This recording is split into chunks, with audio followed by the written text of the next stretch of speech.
आज हमने आपको तकलीफ़ यहाँ इसलिए दी है कि हमने सोचा कि कुछ मुद्दे हैं जिन पे आपसे बात की जाए। आपको मालूम होगा कि जब 8 मार्च 2020 को इस पार्टी का गठन हुआ तो जो हमारा मेन एजेंडा था पार्टी गठन करने का, 3 चीज़ें थी उस वक्त। एक कि जो protection of jobs for the residents of Jammu and Kashmir, land should be reserved for the residents of Jammu and Kashmir only. तीसरा था restoration of statehood. These were the main agenda points. बाकी उस वक़्त के हालात के हिसाब से यहाँ सब बंद था, प्रिजनर्स का रिलीज़ था, बाकी सब चीज़ें थी, लेकिन मेन एजेंडा ये थी। अल्हम्दुलिल्लाह अल्लाह ताला के फजल से आउट ऑफ द 3 थिंग्स 2 चीज़ें हमने कामयाबी हमें मिली है अपनी पार्टी को। और जॉब्स की प्रोटेक्शन का सिलसिला जहाँ तक था, हमने जॉब्स की प्रोटेक्शन के लिए एक बाज़ाब्ता ऑर्डर गवर्नमेंट ऑफ इंडिया से लाया। ठीक है, उसमें थोड़ा सा डोमिसाइल का जो उन्होंने किया है 15 साल है। अल्लाह के फजल से जिस वक्त सरकार यहाँ बनेगी उस वक्त हम एक तो restoration of permanent residence PRC जो हमारी थी वो भी करेंगे, और दूसरा this tenure would also be increase. लेकिन प्रोटेक्शन तो है कि जम्मू कश्मीर के बच्चे ही जम्मू कश्मीर में जॉब ले सकते हैं, सरकारी जॉब्स। नंबर 2, ज़मीनों का 95% का प्रोटेक्शन है, खाली इंडस्ट्रियल यूज़ के लिए जो पहले लीज़ पे होती थी अब वो खरीद सकते हैं, लेकिन 95% which is agriculture and land cannot be bought by non residents other than the state of Jammu and Kashmir और the UT of Jammu and Kashmir, whatever you may call. तीसरा है रेस्टोरेशन ऑफ स्टेटहुड। आज हमारी मीटिंग थी, दोनों खित्तों में meeting थी, जम्मू में भी और यहाँ पर भी, और सभी हमारे ओहदेदारान मीटिंग में थी।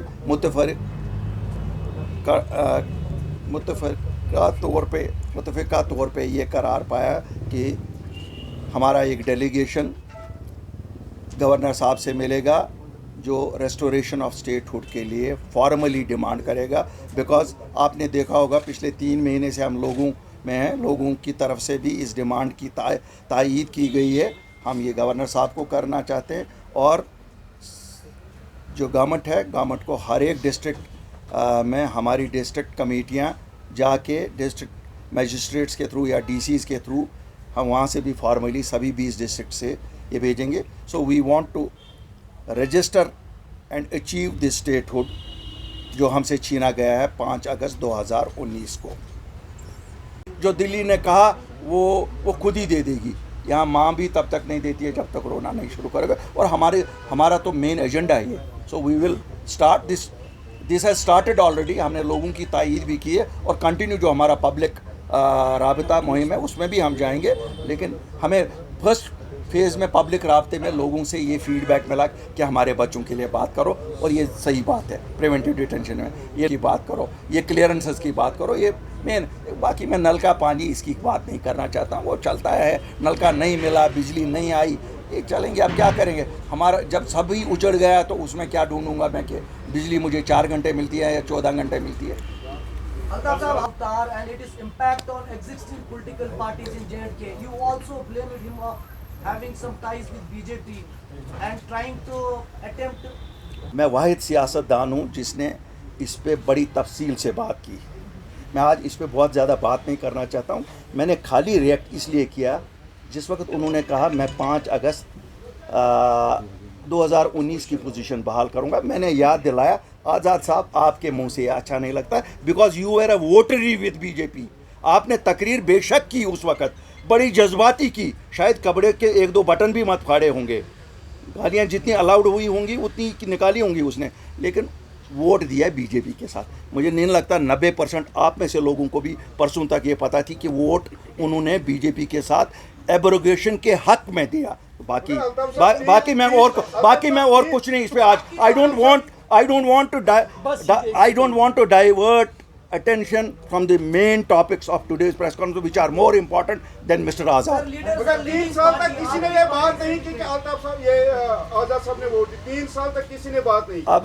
अब अगर अल्ताफ बुखारी ने सच बोला तो आप बताओ ना, अल्ताफ बुखारी झूठ बोला। अगर सच बोलना गुनाह है, ये गुनाह मैंने किया। सुप्रीम कोर्ट का फैसला आया आज, एक प्ली डाली थी कश्मीरी पंडित अंजुर एक है, उन्होंने प्ली डाली थी, तो वो प्ली हटाने के लिए कहा गया, जिसमें उन्होंने मांग की थी कि उनको मुझे बड़ा खुल के बात करने की आदत है। जज भी मैं ही, मुलजिम भी, यहाँ तो मुलजिम भी यही, वकील भी यही, जज भी यही है, तो सब कुछ है ना। यहाँ किसको पता है? मुद्दी भी यही, यहाँ किसी को पता नहीं कौन एग्जीक्यूट करता है, कौन ऑर्डर करता है, कौन रोकता है। Do you know, is there any transparency? Bukhari साहब, मेरा नाम इमरान नाइक, मैं कश्मीरी फेरो से हूँ। रिसेंटली जो नॉन लोकल वोटर्स को राइट्स देने का जो इशू बना था, हालांकि उस पर गवर्नमेंट ने क्लैरिफिकेशन दी थी और आपने भी उस पर स्टेटमेंट भी दिया था और थैंक्स किया था गवर्नमेंट का। बिल्कुल। लेकिन उसमें अभी भी पॉइंट बना हुआ है कि ordinary residents, who are the ordinary residents, या ये लोग कौन है? तो गवर्नमेंट ने भी अभी तक इसकी क्लैरिफिकेशन नहीं दी है। क्या अगर आपको वो समझ आया कि ऑर्डिनरी पीपल कौन है? इमरान साहब, मैं एक बताऊंगा, एंड ऑफ सितंबर ये कंप्लीट हो रही है। मैं आप सबको भी, और मैंने अपनी जमात में तो हमने किया ही तय है, अपने वर्कर्स को भी, जो पहला रोल आएगा मैं उठाऊंगा। मिसाल के तौर पर मैं अमीरा कदल का हूँ, मैं देखूंगा इसमें मुझे कोई इन्होंने नॉन रेजिडेंट तो नहीं लगाया है, कोई बाहर का तो नहीं लगाया, फौज का तो नहीं लगाया। अगर लगाया होगा शायद मैं 15 मिनट भी नहीं लेता हूँ आप लोगों को तकलीफ़ देने में। मैं तो आप लोग, हम सब होशियार रहेंगे। हम सोए हुए अब 5 अगस्त की तरह नहीं है। उस दिन हमें लीडरों ने सुलाया कि हमने बनाई पगड़, हम बचाएंगे 370 को। आज हम सोए हुए नहीं हैं। We are alive, this group of people is alive to every situation. हमारी कोई रिश्तेदारी किसी के साथ नहीं है। हम इसलिए क्लैरिफिकेशन गवर्नमेंट ऑफ इंडिया से पहले मांगते, क्यों हम कहते हैं मुक्के से कुछ नहीं निकला। हम ज़रा देख लें हाथ जोड़ के, वी हैव बीन एश्योर्ड कि उसमें कोई भी नहीं होगा, जैसे क्लैरिफिकेशन आई। लेकिन हम वहीं पे छोड़ते नहीं, शुक्रिया भी करते। हम जनाब कहते हैं ना, पीर की इज़्ज़त और चोर की नज़र भी रखते हैं। हम जिस वक्त लिस्ट निकलेगा हम देखेंगे एक एक करके, every constituency we will be the first ones to point out if there is any ambiguity. नहीं सब नॉन लोकल कैसे आ ही नहीं सकता है। देखिए नॉन लोकल कैसे बन सकता है? ये तो सेंटर ने क्लियर कर दिया, इलेक्शन के बाद ही होगा। जब मैं सो जाऊं, आपका मतलब है कि मैं सो जाऊं? नहीं, देखिए वो तो बहुत कुछ कहते हैं। उन्होंने 1947 में कहा था कि राइट टू प्लेबिसिट दे देंगे। हमारे लीडर सो गए तो मिला क्या? 370 भी गया। तो जो है, तो आज उनको अगर इलेक्शन के बाद देना है तो आज देने में आपत्ति क्या है? आज क्या यहाँ ख़त्म हो जाएगा? अगर स्टेटहुड वो रिस्टोर करेंगे क्या होगा? अगर हम सब उनकी इस पे बैठते तो हमारी तो क्लास 4 में हमें खाली क्लास 4 रहती है। यहाँ ज़मीनें तो आके उन्होंने ख़रीदी भी होती। आपको मालूम होगा कुछ लोगों ने तो पैसे भी एडवांस किए थे यहाँ, लेकिन जब ऑर्डर आ गया कि नहीं साहब नहीं खरीद सकते हो, जिद्दोजहद साहब करनी पड़ेगी। वो रिजेक्ट होगी, वो रिजेक्ट होगी ना, वो रिजेक्ट होगी। देखिए ये बात तो आया है कि सुप्रीम कोर्ट ने जब आया की तो मैं रिजेक्ट की तो मैं क्या इस पर बोलूँगा। अल्ताफ साहब, ना आप इम्पोर्टेंट है, ना गुलाम नबी आज़ाद इम्पोर्टेंट अगर है कश्मीर के लोग इम्पोर्टेंट, लोगों के जज्बात इम्पोर्टेंट है। If I am not wrong, debate इस पर नहीं बनाना चाहते, लेकिन after the departure of Ghulam Nabi Azad, Jammu Kashmir का जो पॉलिटिकल सिस्टम है वो पूरा हिल गया है। जितनी भी यहाँ मेन स्ट्रीम पार्टी है इसी रेस में लगे हैं कि किसके कितने नंबर्स बढ़ जाएंगे, बीच में लोग पिस रहे हैं। What will be the future of the Kashmiri people? Afzal साहब, मैं आपके सेंटिमेंट समझता हूँ। आप भी मेरी तरह इसी रियासत के एक बाशिंदे हैं और आपके दिल में भी वही दर्द होगा जो मेरे दिल में है। यहाँ लीडरों की कमी नहीं है। लोगों के हकूक़ का तहफ़्फ़ुज़ जो कर सके, लोगों को सच जो बोल सके, दे आर ऑल वेलकम। जो झूठ बोलेगा आप भी उसको नंगा करोगे।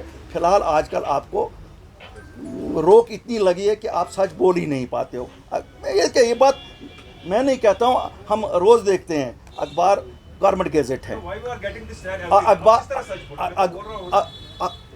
स्टेटहुड। मैं तो कहता हूँ, इसीलिए तो मैं कहता हूँ स्टेटहुड वापस आएगी तो फिर आप फिर आज़ाद हो जाओगे। You will become the 4th pillar of democracy, it would be strengthened.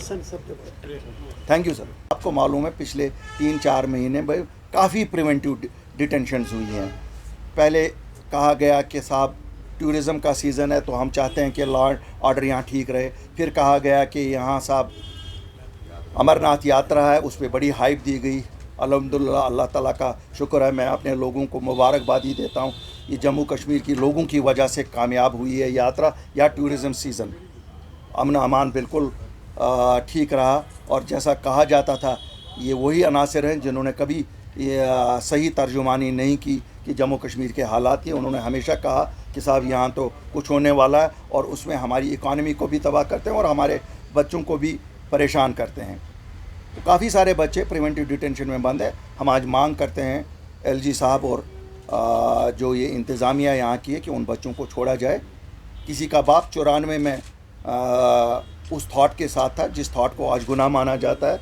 मुझे ये मालूम नहीं, उस वक़्त भी गवर्नमेंट ऑफ इंडिया थी, बच्चा पैदा हुआ 2002 में, आज उसको गिरफ़्तार किया जाता है। तुम्हारा बाप 94 में था। यार ये तो शादी भी नहीं बाप की हुई थी, उसके बाद शादी हुई, 2002 में वो पैदा हुआ। अब इस बच्चे को सिलेक्शन हो गई, फेयर प्रोसेस से एक सिलेक्शन हो गई, अब उसको नौकरी भी नहीं दे रहे हैं। उसको कह रहे हैं कि साहब क्लियरेंस में कहते हैं साल, और साल भर वो कहाँ जाएगा, किसके पास जाएगा, कोई क्लियरेंस नहीं देता है। तो आज हम ये भी मांग करते हैं this draconian system should and. क्या रिश्तेदार, कोई किसी का रिश्तेदार कहीं मिलिटेंट रहा है, उसको भी बंद कर रहे हैं, उसको कह रहे हैं कि नौकरी नहीं तुझे मिलेगी। फिर क्या इन बच्चों को हम फिर इनको को बोलो लाल चौक में एक आजकल उठा रहे हैं, ये लाल चौक को कुछ कर रहे हैं। अब हमें तो मालूम नहीं है, क्यों लोगों से तो पूछते नहीं हैं। फिर फांसी का एक फंदा बनाए, हम बच्चों को कहेंगे आओ चढ़ो इस फांसी पे। क्यों? उनके लिए तो और कोई फ्यूचर नहीं रखा इन्होंने। उन बच्चों ने अपनी मेहनत से इनके कॉम्पिटिटिव एग्ज़ाम्स में बैठ के कामयाबी हासिल की। अब उनको कहा गया है साहब नहीं, आपको क्लियरेंस लानी है। लानी किसे है क्लियरेंस? पहले जिन लोगों से क्लियरेंस लानी है उनको क्लियर होना चाहिए, क्लियर करना भी है या नहीं। उनका तो शायद दिमाग का ऐसा चलता है कि क्लियर ही नहीं करना है। जब नहीं करना है तो या तो अगर कहीं किसी मंदिर पे चढ़ावा चढ़ाना है या मस्जिद पे कुछ दे देना है, वो भी बताएं हमें। हम अपने बच्चों को कहेंगे कि भाई साहब आपको बेड़ू कहीं चढ़ाना है, कहीं पे कोई और चीज़ चढ़ानी है चढ़ावे में, फिर आपको क्लियरेंस मिलेगी। क्यों ये बूथ मुझे पता नहीं कितना बड़ा है, जिस बूथ से ये हम सबको डरा रहे हैं और हमारे बच्चों की ज़िंदगियां ख़राब कर रहे हैं।